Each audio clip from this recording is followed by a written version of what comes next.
को मदद कर रहा है, उनमें ज्यादा गुट रेड सी स्टेट, कस्साला और कदारिफ में एक्टिव है।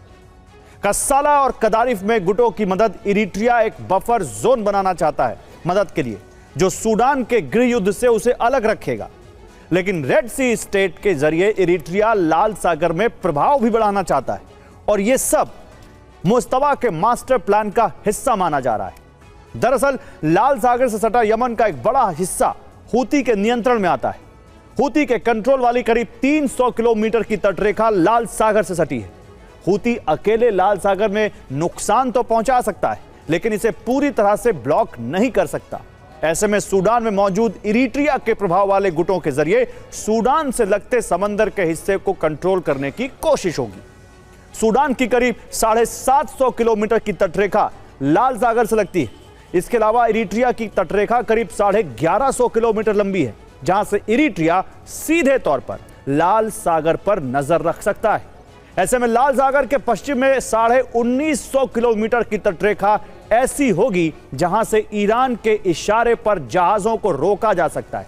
तो वही पूर्व में बाब अल मंदेब के पास हूती मोर्चा संभालेगा, यानी लाल सागर के प्रवेश और निकास द्वार पर दोनों ओर ईरान के प्रॉक्सी तैनात होंगे, जो जरूरत पड़ने पर लाल सागर को पूरी तरह से ब्लॉक कर सकते हैं। 2023 में इजराइल हमास युद्ध के दौरान हूती ने लाल सागर में जहाजों पर हमले शुरू किए थे।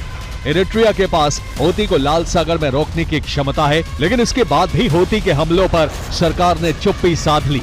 इरिट्रिया सरकार ने हूती के हमलों की निंदा तक करने से परहेज किया। 2008 से 2015 के बीच पश्चिमी देशों और यूएन ने इरिट्रिया पर प्रतिबंध लगाया था। तब ईरान ने उसकी आर्थिक मदद की, तेल शिपमेंट भेजे गए, लेकिन 2015 में जब यमन में युद्ध शुरू हुआ तो सऊदी अरब और यूएई ने इरिट्रिया को भारी वित्तीय मदद और निवेश का लालच देकर अपनी ओर कर लिया।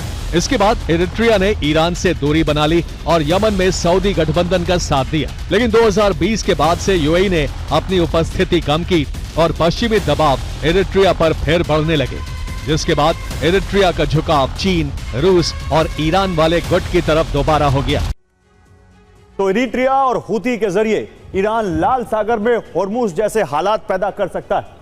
एहतियात के तौर पर चीन की 2 बड़ी शिपिंग कंपनियों ने यहां से तेल सप्लाई रोक दी।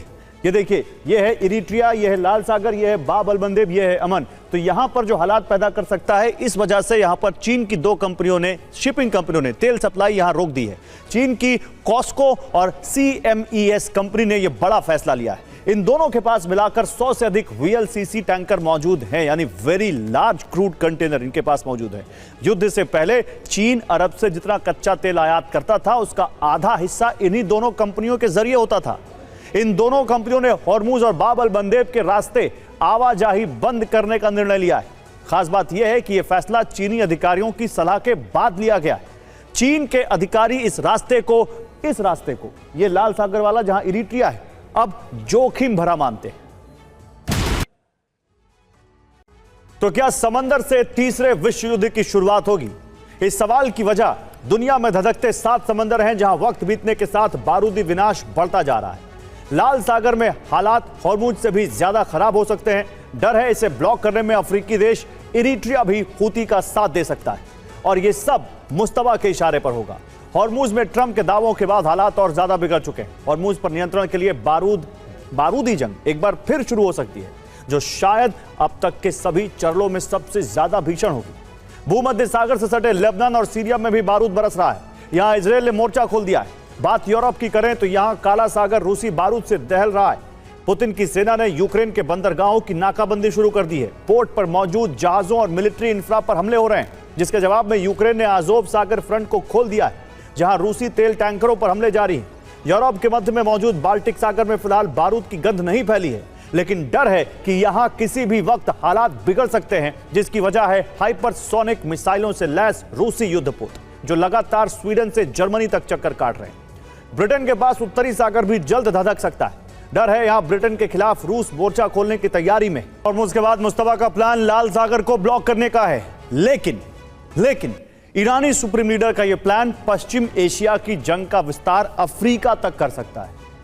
दरअसल रिपोर्ट्स हैं कि बाब अल मंदेब को चोक करने में अफ्रीकी देश इरिट्रिया भी हूती का साथ दे सकता है। अब यह कौन सी नई चिड़िया है इरिट्रिया, बताते हैं आपको। यानी मंदेब में अब एक नहीं बल्कि 2 बैरियर होंगे और यह सब कुछ होगा मुस्तफा के इशारे पर। लेकिन सवाल है कि इरिट्रिया ईरान का साथ क्यों देगा और क्या हॉर्मूज की तरह ही लाल सागर रूट भी अब बंद होने वाला है? सुपर प्राइम टाइम की इस एक्सक्लूसिव रिपोर्ट में आप ये खबर बहुत ध्यान से देखिए। दुनिया के सबसे बड़े तेल चौक पॉइंट पर ईरान बादशाह की तरह बैठा है। हॉर्मूज से शिपिंग लगभग बंद हो चुकी है।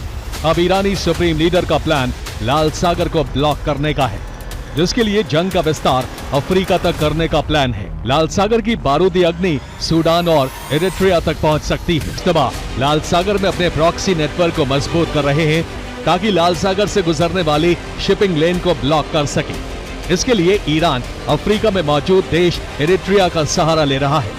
इस रणनीतिक बिंदु पर इरिट्रिया ईरान का नया हूती बन सकता है। दावा है कि इरिट्रिया सूडान में अपना प्रभाव बढ़ा रहा है।